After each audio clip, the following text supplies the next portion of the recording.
बिल्कुल नहीं बनाएगा।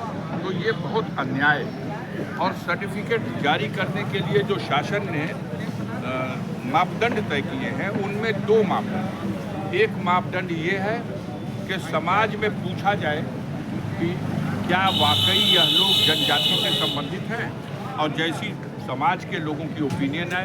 एक तो ये मापदंड है।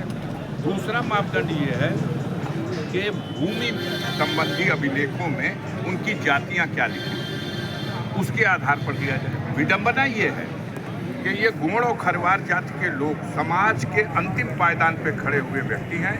इनमें 90-95% ऐसे लोग हैं जो भूमिहीन हैं, जिनके बाप दादा के पास एक धूर जमीन ही नहीं है।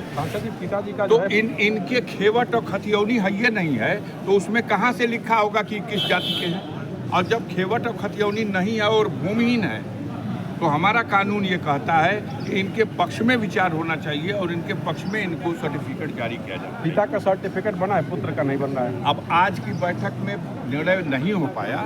फिर बैठक 20 तारीख को रखी गई है, जिसमें मोहम्मदाबाद तहसील, सेवराई तहसील, जमानिया तहसील और कुछ शिकायत सैदपुर तहसील की भी मिली है। और हमारे गोंड समाज और खरवार समाज से संबंधित जो जिले के पदाधिकारी हैं उस संगठन के, और जो खरवार जाति से संबंधित इनके पदाधिकारी हैं, वो भी उपस्थित रहेंगे। मैं स्वयं भी उपस्थित रहूँगा और इस समस्या का समाधान करने की दिशा में प्रयास किया जाएगा। सांसद जी, राजनीतिक सवाल।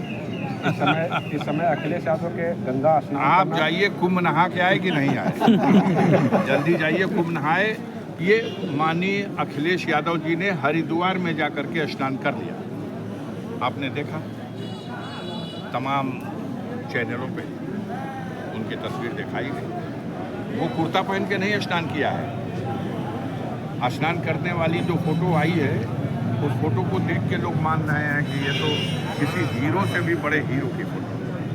तो चिंता है। कुंभ में मुलायम सिंह की तस्वीर को लेकर, मूर्ति को लेकर, अब माननीय मुलायम सिंह यादव जी जब जीवित थे तो भी वो कुंभ में स्नान करने गए थे, और उसकी भी फोटो आप लोगों के चैनलों पे वायरल हो रही है। और वो हमेशा आस्था रखते थे। अब ये कुंभ और महाकुंभ, ये किसी की अपनी विरासत और जागीर नहीं है। यह आस्था का पर्व है।